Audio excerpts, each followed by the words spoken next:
cet accident. Pour plus de détails, nous avons joint depuis Likasi notre envoyé spécial Jean-Claude Mukenga. Il était vers 14 h, heure locale, que cet accident s'est produit. Selon les sources proches de Bungu Bungu, un track appartenant à la société Akuna Matata en provenance de Likasi a fini sa course dans un minibus marqué Yas en partant vers Likasi. Les mêmes sources expliquent. Le Yas était stationné au bord de la route. Après avoir fait tournant, le gros camion a emporté à son passage plus de 12 kiosques et 2 buvettes érigés le long de la route Likasi.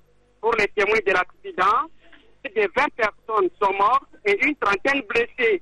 Pour une source qui a requis l'anonymat, les blessés ont été vite dépêchés à Likasi. Ils sont internés au centre de référence de Likasi pour les soins intensifs. Les sources proches de la PCR de Likasi sur place à Bungu Bungu parlent de l'excès de vitesse et distraction au volant à la base de cet accident. D'après d'autres sources, jusqu'à 22 h d'hier, les passages étaient restés bloqués. Les habitants de ce village ont tenté d'observer le même hier un mouvement de soulèvement. Ils protestaient contre leurs membres chers décédés au cours de cet accident de circulation. Ils ont été maîtrisés par la PNC locale. Les sources hospitalières appellent le gouvernement provincial à l'assistance. À cet effet, les maires de ville de Likasi étaient restés injoignables. Likasi, Jean-Claude Mukenga pour la RTGA. Et au Nord Kivu, les activités sont restées paralysées. C'est jeudi, deuxième journée, ville morte dans les principales agglomérations du territoire de Rutshuru. La société civile de ces territoires exige l'arrestation d'Emmanuel Biricho, alias Manoti, considéré comme bandit de renom. Ce dernier a été arrêté il y a une semaine par la population, mais relâché par l'auditorat militaire de Goma. Les organisateurs de ces deux journées, ville morte, demande par la même occasion l'arrestation de toutes les personnes impliquées dans la libération de ces bandits. Marty Cruz Olemba est notre correspondant à Goma. Il nous en parle. Arrêté au départ par les autorités territoriales en connivence avec l'armée et la police, un mois après, Manoti se retrouve libre dans les rues de Rutshuru. Une libération qui crée psychose et désolation au sein des populations civiles. Très surprise de voir leur bourreau d'hier circuler sans inquiétude sous la complicité de l'auditorat militaire de Goma, affirme Justin Mukanya, administrateur du territoire de Rutshuru. Pas de circulation de véhicules, aucun marché ne sera opérationnel, boutiques, magasins et autres édifices commerciaux resteront fermés 2 jours durant jusqu'à ce que Manoti revienne en prison. Ainsi en a décidé la société civile locale. Jean-Claude Bambazé parle d'une corruption et non d'une procédure judiciaire normale entretenue par un officier qui torpille les efforts du chef de l'État dans la consolidation de la paix chèrement acquise dans cette partie du Nord Kivu. C'est vraiment une corruption pure et simple et qui est même vraiment avérée que nous, ce que nous demandons. Donc immédiatement là, il faut que d'abord qu'il recherche son boulot, il faut qu'il soit arrêté. Vous ne craignez pas des représailles? Les représailles, mon frère, clairement, parce que même sa représaille, il est déjà libéré, nous sommes tous exposés, on n'a pas peur de représailles. La jeunesse de cette contrée qui vit avec peur au ventre, elle exige que l'ordonnateur de cette libération soit affecté ailleurs et mis à la disposition de la justice. Sinzaïra Wolf. L'auditeur de garnison a libéré ses bourreaux moyennant l'argent. Et pourtant, c'est un bandit qui a endeuillé pas mal de populations à Rutshuru. Nous demandons la mutation pure et simple de ces majors qui apparemment ils contribuent à l'impunité. Il y a d'autres officiers qui n'ont pas encore compris les efforts que le chef de l'État a fait pour que Rutshuru retrouve la paix. Tous nos efforts pour joindre l'officier incriminé sont restés vains. Soulignons qu'à l'annonce de la libre circulation de ces criminels, ses collègues ont célébré cette nouvelle par kidnapper 5 autres personnes sur les tronçons Rugari-Kiwanja. Martida Kuzolemba, Goma et RTGR. Nous l'avons dit au sommaire, nous sommes le 17 juillet. C'est la journée de la justice pénale internationale consacrée par les Nations Unies. Cette journée placée sous le signe « Justice, une affaire de tous » marque l'anniversaire de la célébration du statut de Rome. Richard Chakokaningili. Pour la Cour pénale internationale, il s'agit d'une journée qui vise à sensibiliser les publics à la justice internationale et à la lutte contre l'impunité et à générer un soutien en sa faveur au regard des crimes qui constituent un frein pour la paix au monde. Quand on regarde la gravité des crimes de la compétence de la Cour pénale internationale, la gravité et surtout l'importance de l'espace géographique sur lequel ces crimes sont commis, on se rend compte que les crimes de la compétence de la Cour sont susceptibles de mettre en péril la sécurité et la paix. Si tous les pays au monde avaient ratifié ou ratifié le statut de Rome, ce qu'on connaît par exemple en Syrie, peut-être on ne connaîtrait pas. Ce qu'on connaît, ce qu'on voit en République centrafricaine, on ne le connaîtrait pas parce que tout le monde se sentirait concerné par la justice. Plusieurs actions sont amenées pendant cette campagne dénommée « Justice, une affaire pour tous ». Nous allons lancer quelques outils. Ça va de t-shirts, bracelets, stylos, pour un peu plus de visibilité de la Cour. Mais cette campagne-là, nous allons aussi, à partir du mois de septembre, la commencer ou la faire vivre en milieu scolaire. Parce que là aussi, il faut que les élèves prennent conscience des questions de justice. Signalons que la journée du 17 juillet marque l'anniversaire de l'adoption du statut de Rome, traité fondateur de la CPI en 1998. La Direction générale de migration, poste frontalier de Yéma dans les territoires de Mwanda dispose d'un centre de transit pour le Congolais refoulé de l'Angola. Ce centre a été inauguré par le gouverneur du Bas-Congo, Jacques Mbadou, comme nous l'a dit Richard Sakoka Ningeli dans ses reportages.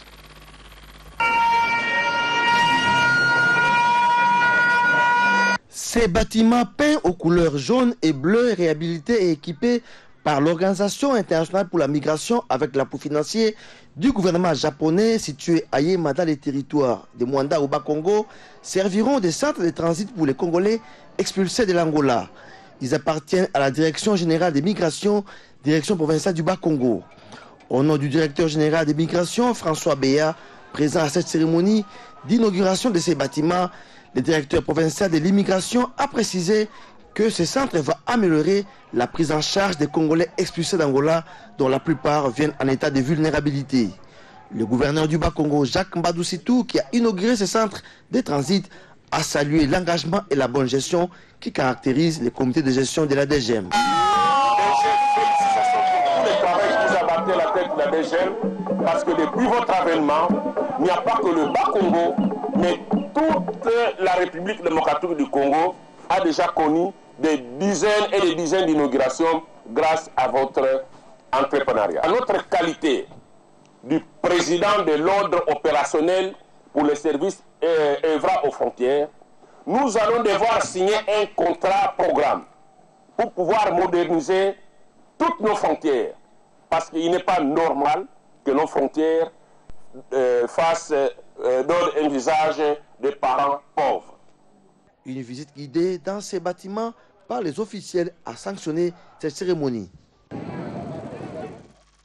Une infrastructure à une autre. Les travaux de construction du barrage hydroélectrique de Monvokacha au Kasaï oriental avancent à pas de géant. Le gouverneur de province, Alphonse Ngoï Kassanji, s'en est rendu compte lors de la visite de ce site qu'il a effectué. Les travaux pourront prendre fin au mois de septembre. Le commentaire est signé Martin Moudimbi Kapenga.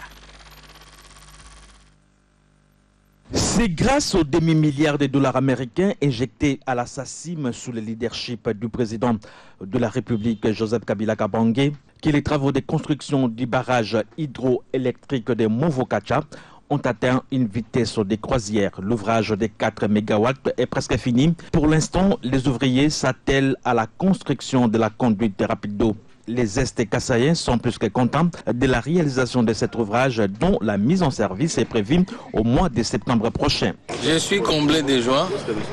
Vous vous rappelez que la dernière visite, nous l'avons effectuée avec le président de la République ici. C'était encore un projet.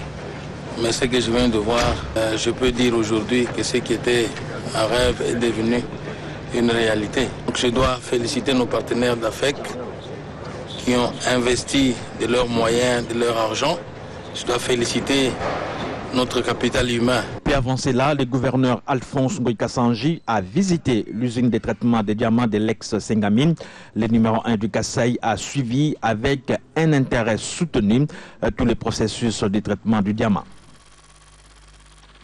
Ouvrons le chapitre économique pour dire que des réunions se multiplient au ministère de l'économie et commerce pour la réussite de travaux de la conférence économique prévue du 22 au 23 juillet. La dernière en date est celle qui a mis autour du directeur des cabinets du ministre de l'économie les associations patronales. Suivez. C'est en prévision de la tenue prochaine de la 4e conférence économique prévue du 22 au 23 juillet à Kinshasa que le directeur de cabinet du ministre de l'économie, Daniel Moulenda Lomena, a échangé ce jeudi avec les membres des associations patronales. Pour le directeur de cabinet de Jean-Paul Nemoyato, cette conférence est une affaire des petites et moyennes entreprises. Du côté des associations patronales, l'on salue cette initiative. C'est une conférence de plus pour motiver, pour expliquer à nos membres, pour expliquer à notre gouvernement dans quelle direction partir, discuter avec le gouvernement, c'est très important. Ça a toujours quelque chose de plus. Rien à faire. Ça se fait partout dans le monde et dans notre pays. Nous voyons très bien maintenant que pour l'instant, ce gouvernement qui est dynamique, qui nous présente des facilités, qui nous présente et qui nous accueille. Parce que dans le temps, on n'avait même pas une oreille, on ne prêtait aucune oreille à la PME. Nous étions des orphelins, on se battait comme si c'était dans l'eau. Mais maintenant, pour l'instant, nous avons une structure, nous avons un ministre de l'économie qui tient beaucoup sur les PME. Et les PME doivent donner du répondant. Rappelons que le thème de la conférence économique 2014 est problématiques et perspectives de développement économique à partir de chefferies, secteurs et territoires, relance de la production agricole en RDC, lutte contre la fraude aux frontières et élaboration de la cartographie des centres à excédent des productions. Et puis ces communiqués officiels relatifs à la tenue de la conférence économique 2014. Sous le haut patronage de son Excellence, Monsieur le Premier ministre, chef du gouvernement, le ministère de l'économie et commerce, à travers le cadre permanent des concertations économiques, CPCE, organise du 22 au 23 juillet 2014 la conférence économique 2014. Cette conférence, dont le thème problématiques et perspectives du développement économique à partir de chefferies, secteurs et territoires, relance de la production agricole en République démocratique du Congo, lutte contre la fraude aux frontières et élaboration de la cartographie de centres à excédent de production, se propose de créer une synergie entre les politiques de gouvernements provinciaux et de politiques économiques du gouvernement visant la relance des secteurs productifs en vue de la réalisation de la croissance inclusive et l'émergence à l'horizon 2030. Le CPCE espère la participation massive des associations patronales, de la société civile et de ministres provinciaux ayant dans leurs attributions l'économie, le commerce, l'industrie et l'agriculture à prendre part à ces assises. Le communiqué est signé professeur Marcel Moulumba Kenga, secrétaire exécutif permanent du CPCE. Parlons à présent de la clôture du séminaire de formation du Sidonia World avec la DGDA. En effet, la Direction générale de douane et Axis a organisé du 8 au 16 juillet un séminaire de formation à l'intention des représentants des sociétés industrielles. Le but était de leur apprendre l'informatisation de procédures douanières de produits soumis aux droits des Axis grâce au système Sidonia World. La cérémonie des clôtures est intervenue mercredi au guichet unique de Kinville. Le reportage est de Fanny Anifa Kassemwana et Baudrimat. Pendant 9 jours, soit du 8 au 16 juillet 2014, 21 représentants des sociétés industrielles ont appris l'informatisation des procédures douanières des produits soumis aux droits des Axis grâce au système Sidonia World. Le représentant des séminaristes, Laurent Bachikidier, a salué l'organisation de cette formation par la DGDA avant de féliciter les autorités de cette régie financière pour cette innovation technologique. Cet accord nous facilitera énormément la tâche dans l'exercice de nos fonctions au sein de nos sociétés industrielles respectives. Le directeur général des douaniers Axis a retracé l'historique de l'informatisation au sein de son entreprise. Deoro Guizamaguera a insisté sur l'objectif de cette formation qui va permettre désormais de saisir les déclarations des produits des Axis dans les systèmes Sidonia World par des déclarants formés par la DGDA. Le système douanier automatisé en abrégé Sidonia a été développé par la conférence des Nations Unies sur le commerce et le développement, CNUSED en sigle, au début des années 1980. Adopté en 1990 dans le circuit douanier congolais, le Sidonia a connu 3 versions, à savoir la version 2.31, la version 2.7 et la version 3.0, autrement appelée Sidonia++. Cette formation ouvre une ère nouvelle pour la saisie des déclarations des produits d'accise. En effet, désormais, toutes les déclarations des produits d'accise seront saisies dans Sidonia World. Les représentants des sociétés industrielles ont, à l'issue de cette formation, reçu des certificats de participation des mains du directeur général des douanes et accises, Deo Rugwizamaguera. Information et vulgarisation de l'opération ou transaction financière par Tigo Cash. C'est l'objectif poursuivi par l'entreprise de télécommunications Tigo RDC. Elle a été présente au festival socio-culturel de Lemba ce jeudi. Plusieurs souscriptions ont été enregistrées. Le reportage est signé Pamphile Kayombo et Elvis Daya. Se voulant proche de ses abonnés pour mieux les connaître et les servir, l'entreprise de télécommunications Tigo RDC a été présente ce jeudi au festival socio-culturel de Lemba, organisé par l'unité Lemba dans l'enceinte de l'Alliance franco-congolaise de Kinshasa-Lemba. Tigo RDC a saisi la balle au bon pour procéder à la campagne d'information et de vulgarisation de l'opération Tigo Cash, une transaction financière. L'objectif aujourd'hui, c'est d'expliquer les usages de Tigo Cash essentiellement. Aujourd'hui, on a la possibilité d'épargner avec Tigo Cash, d'envoyer de l'argent avec Tigo Cash, mais aussi de s'acheter du crédit avec Tigo Cash. Quand on est à un endroit où on n'a pas un revendeur de crédit, on a la possibilité de s'acheter des unités. On a aussi la possibilité de transférer de l'argent à quelqu'un qui est à distance dans une autre région. Il y a tellement des usages aujourd'hui. Alors on se rapproche de la population de Lemba afin d'expliquer au travers de ces festivals culturels les usages de Tigo Cash. Et ce qui est encore très bien, c'est qu'aujourd'hui, nous avons réuni les mamans maraîchères, les mamans qui font des petites activités commerciales. Hier, elles étaient obligées de faire ce qu'on appelle communément au Congo le bois qui s'accarte. Aujourd'hui, elles peuvent déposer leur argent dans Tigo Cash, s'enregistrer très facilement auprès d'un agent Tigo Cash proche, mais aussi le faire sur son téléphone en faisant juste étoile 1, 2, 3, dièse, dièse. À cette occasion, Tigo a non seulement remis gratuitement des SIM, mais aussi d'autres cadeaux constitués des téléphones, pagnes et tant d'autres. Cette campagne va se poursuivre à travers toute la RDC, étant donné l'engouement des souscripteurs.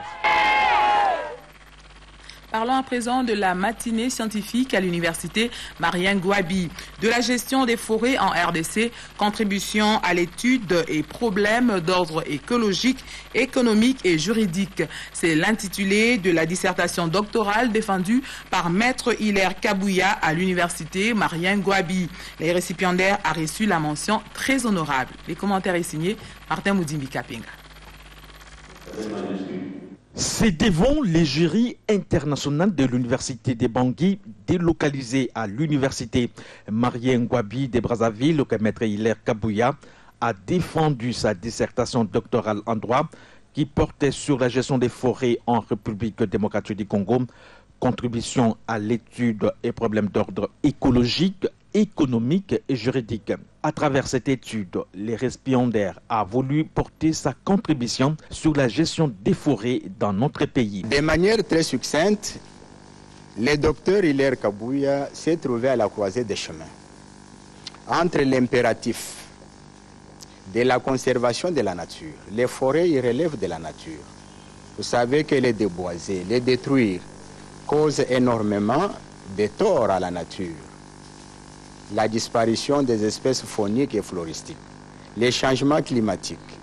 Et il y a d'autre part la nécessité d'exploiter ces forêts en tant que ressources naturelles. Au terme d'un débat houleux, Maître Hilaire Kabouya a reçu la mention très honorable. C'est donc un apport important que Maître Hilaire Kabouya vient d'apporter dans le monde scientifique au moment où l'univers fait face aux défis environnementaux. Parmi l'assistance, on a noté la présence de plusieurs sommités du monde scientifique, mais également celle des maîtres Richard Mukendi, assistant de l'homme d'affaires Serge Kassanda.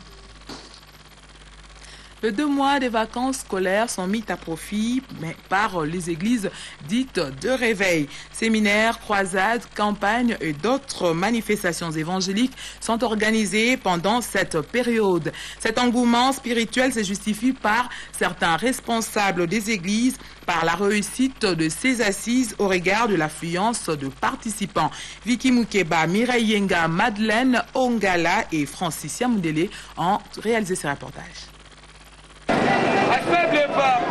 Plusieurs églises organisent des croisades, séminaires, campagnes d'évangélisation pendant les vacances scolaires.